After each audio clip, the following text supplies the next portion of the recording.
வணக்கம் மக்களே, welcome back to நீட்ரு இன்று நாளை. இன்னைக்கு நம்ம சாதம் டிஃபன் எல்லாத்துக்கூடயும் ஒத்து போற மாதிரி ஒரு சூப்பரான மஷ்ரூம் கிரேவி தான் பண்ண போறோம்.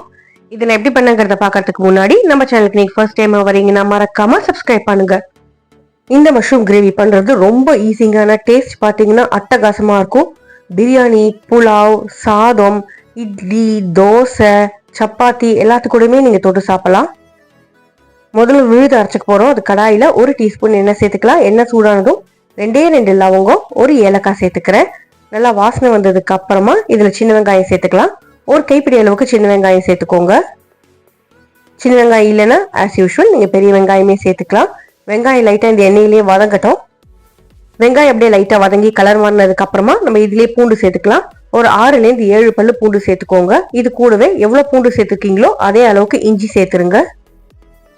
இஞ்சி பூண்டு ரெண்டுமே இதுலயே வதங்கணும், அப்பதான் பச்சை வாசனை இல்லாம இருக்கும். அடுத்ததான் ஒரு 2 தக்காளியை டைஸ் பண்ணிட்டு சேர்த்துக்கலாம்.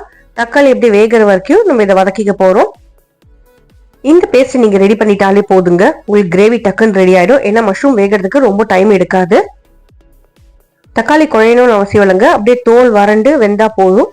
வாசனைக்கு கொஞ்சமா கருவேப்பிலை சேர்த்துக்கிறேன். நல்லா ஒரு வில்லேஜ் ஸ்டைல் வரணுங்கிறதுக்காக இதுலயே ஒரு 1/2 டீஸ்பூன் அளவுக்கு சோம்பு, அதுக்கப்புறமா ஒரு 1/2 டீஸ்பூன் அளவுக்கு ஜீரகம் சேர்த்துக்கலாம். மிக்ஸ் பண்ணி விட்டதுக்கு அப்புறமா கசகசா எள்ளு சேர்த்துக்க போறோம். இந்த மிக்சர்லயே 1 டீஸ்பூன் அளவுக்கு கசகசா சேர்த்துக்கலாம். 1 டீஸ்பூன் அளவு கருப்பெள்ளு சேர்த்துக்கலாம். கசகசா பாத்தீங்கன்னா நல்ல ஒரு திக்கனிங் ஏஜென்ட். கசகசா சேர்த்ததுக்கு அப்புறமா அப்படியே லைட்டா ட்ரையா வறுத்துக்கோங்க, அப்பதான் உங்களுக்கு கசகசா அரைப்படும். எள்ளுமே பாத்தீங்கன்னா நல்ல ஒரு ஃபிளேவர் கொடுக்கும். நல்லா ட்ரையா ரோஸ்ட் ஆகிற வரைக்கும் நம்ம கலந்து விட்டுக்கலாம். நல்லா வறுபட்டதுக்கு அப்புறமா நம்ம இதுல தேங்காய் சேர்த்துக்க போறோம். தேங்காயிலே நீங்க நார்மல் தேங்காய் சேர்க்காம டெசிகேட்டட் கோகோனட் சேர்த்தீங்கன்னா உங்களுக்கு நல்லா வாசனையா இருக்கும். டெசிகேட்டட் கோகோனட் இல்லைன்னா நார்மல் தேங்காவை துருவிட்டு நல்லா பொன்னிறமா வறுத்துக்கோங்க. நார்மல் தேங்காயில இருக்க மாய்ஸ்சர்லாம் போய் ட்ரை ஆகணும். ஒரு 2 டேபிள் ஸ்பூன் அளவுக்கு நம்ம துருவின தேங்காய் சேர்த்துக்கலாம். ட்ரை தேங்காய் சேர்த்துக்கிறதுனால வதங்கணும்னு அவசியம் இல்லைங்க, இப்படியே மிக்ஸ் பண்ணி விட்டா போதும். அவ்வளவுதாங்க, நம்ம அரைக்க வேண்டிய மிக்சர் ரெடி. இது நல்லா ஆறட்டும். ஆறுனதுக்கு அப்புறமா நம்ம ஒரு மிக்சி ஜாருக்கு மாத்திக்கலாம். அரைக்கும் போது நீங்க தண்ணி சேர்த்து அரைச்சிக்கோங்க. சேர்க்கிற தண்ணியை இந்த மாதிரி கடாயை அலம்பிட்டு அந்த தண்ணியை சேர்த்தீங்கன்னா உங்களுக்கு கடாயில ஒட்டி இருக்கிறதுமே வந்துடும். உங்களால எவ்வளவு நைஸா அரைக்க முடியுமோ அவ்வளவு நைஸா அரைச்சிக்கோங்க. அரைச்ச விழுது ஒரு ஓரமா வச்சுட்டு நம்ம மஷ்ரூம் சாட்டே பண்ணிக்கலாம். இப்ப அதே கடாயிலேயே நான் 2 டேபிள் ஸ்பூன் அளவுக்கு தேங்காய் எண்ணெய் சேர்த்துக்கிறேன். தேங்காய் எண்ணெயில பண்ணும்போது நல்லா ஃபிளேவர் ஜாஸ்தியாவே இருக்கும். எண்ணெய் சூடானதும் சின்ன துண்டு பட்டையை நான் இதுலயே சேர்த்துட்டு ஒரு 1/4 டீஸ்பூன் அளவுக்கு சோம்பு சேர்த்துக்கிறேன். கொஞ்சமா கருவேப்பிலை சேர்த்துக்கலாம். இதுலயே நம்ம ஒரு 1/4 டீஸ்பூன் மஞ்சப்பொடி, 1/4 டீஸ்பூன் அளவுக்கு மிளகாய் பொடி சேர்த்துக்கலாம். மிளகாய் பொடி பொரியறதுக்கு முன்னாடியே நீங்க டக்குன்னு வெங்காயத்தை சேர்த்துருங்க, இல்லைன்னா மிளகாய் பொடி கரிஞ்சிடும். வெங்காயம் சேர்த்ததுக்கு அப்புறமா நெடி ஜாஸ்தியா இருக்கும், ஸோ பார்த்துக்கோங்க. நெடி ஜாஸ்தியா இருந்தா கொஞ்சமா தண்ணி சேர்த்துக்கலாம். வெங்காயம் வதங்கட்டும். வெங்காயம் வதங்கினதுக்கு அப்புறமா நம்ம மஷ்ரூம் சேர்த்துக்கலாம். மிளகாய் பொடி கருகுது, நிறைய நெடி வருதுன்னு நினைச்சீங்கன்னா டக்குன்னு கொஞ்சமா தண்ணி சேர்த்துருங்க. அடுத்ததான் நம்ம மஷ்ரூம் சேர்த்துக்க போறோம். நான் 200 கிராம் அளவுக்கு பட்டன் மஷ்ரூமை நல்லா வாஷ் பண்ணிட்டு பெரிய பெரிய கியூப்ஸா கட் பண்ணி வச்சிருக்கேன். சின்ன மஷ்ரூமா இருந்தா 2 அப்படியே பொழந்து சேர்த்துக்கோங்க. பெரிய மஷ்ரூமா இருந்தா 4 கட் பண்ணி சேர்த்துக்கலாம். மஷ்ரூம் சேர்த்ததுக்கு அப்புறமா ஃப்ளேம் ஹைல வச்சுட்டு அப்படியே வதக்கிட்டே இருங்க, மஷ்ரூம் வெந்துடும். ஹை ஃப்ளேம்ல குக் பண்ணும்போது மஷ்ரூம்ல தண்ணி ரொம்ப வெளியே வராது. மஷ்ரூம்ல நிறைய வாட்டர் இருக்கிறதுனால வாட்டரா வெளியே வந்துட்டு மஷ்ரூம் உங்களுக்கு சுருங்கிடும். இப்ப தேவையான அளவுக்கு உப்பு சேர்த்துக்கலாம். மஷ்ரூம் கிளீன் பண்ணும்போது மட்டும் கொஞ்சம் பார்த்து கிளீன் பண்ணிக்கோங்க. கொடை விரியாம ஸ்டிஃபா இருந்ததுன்னா உங்களுக்கு ஃப்ரெஷ் மஷ்ரூம்னு அர்த்தம். கொஞ்சமா அரிசி மாவுல நல்லா ஸ்க்ரப் பண்ணிட்டு அதுக்கப்புறமா நார்மல் உப்பு தண்ணியில நீங்க வாஷ் பண்ணிட்டு அதுக்கப்புறமா நீங்க யூஸ் பண்ணிக்கலாம். மஷ்ரூம் வேகிற வரைக்கும் வதக்கிட்டே இருங்க.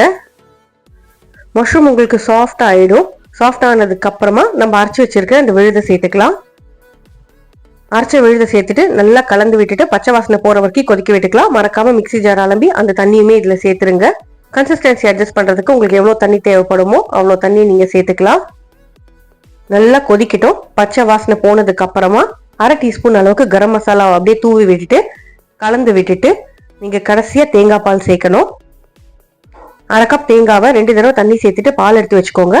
திக் பால் தின் பால் ரெண்டுமே ஒன்னா கலந்துட்டு 1 கப் அளவுக்கு தேங்காய் பால் இதுல சேர்த்துருங்க. தேங்காய் பால் சேர்த்ததுக்கு அப்புறம் ஃப்ளேம் ஹைல இருக்கக்கூடாது, ஃப்ளேம் லோல இருக்கட்டும். தலை ஒரு 2 கொதி வந்ததுக்கு அப்புறமா நீங்க அடுப்பு ஆஃப் பண்ணிடலாம். தேங்காய் பால் சேர்த்ததுக்கு அப்புறம் ரொம்ப நேரம் கொதிக்க கூடாது. நல்லா கலந்து விட்டுட்டு தேவைப்பட்டா நீங்க தண்ணி சேர்த்துட்டு கன்சிஸ்டன்சி அட்ஜஸ்ட் பண்ணிக்கலாம். அவ்வளவுதாங்க, சுவையான மஷ்ரூம் கறி ரெடிங்க. அடுப்பு ஆஃப் பண்ணிட்டு ஒரு அரை மூடி எலுமிச்சை பழத்தை புழிஞ்சு விட்டுட்டு கொஞ்சமா கொத்தமல்லியை தூவி விட்டுட்டு நல்லா சூடா சர்வ் பண்ணுங்க. சாப்பிடறதுக்கு சூப்பரா இருக்கும். பிரியாணி கூடயும் நல்லா இருக்கும். புலாவ், சப்பாத்தி, தோசை, இட்லி, ஆப்பம், இடியாப்பம் எல்லாத்துக்குமே ஒத்து போகும். நீங்க மஷ்ரூம் சாப்பிட மாட்டீங்கன்னா மஷ்ரூமுக்கு பதிலா வெஜிடபிள்ஸ் இல்லைன்னா சோயா கூட சேர்த்துக்கலாம். அவ்வளவுதாங்க, நம்மளோட சிம்பிளான மஷ்ரூம் கறி ரெடிங்க. சிம்பிளா இருந்தாலுமே ரொம்ப டேஸ்டியா இருக்கும். ட்ரை பண்ணி பார்த்துட்டு உங்களுக்கு பிடிச்சிருக்காங்கிறத எனக்கு மறக்காம கமெண்ட்ஸ்ல சொல்லுங்க. நம்ம சேனலுக்கு நீங்க ஃபர்ஸ்ட் டைமா வரீங்கன்னா லைக் பண்ணுங்க, ஷேர் பண்ணுங்க, மறக்காம சப்ஸ்கிரைப் பண்ணுங்க. இந்த ரெசிபி உங்களுக்கு பிடிச்சிருந்தா உங்க ஃப்ரெண்ட்ஸோடவும் ஷேர் பண்ணுங்க. இன்னொரு நல்ல வீடியோவோட நல்ல ரெசிபியோட உங்களை நாளைக்கு சந்திக்கிறேன். Until then, take care. Bye bye. Thanks for watching.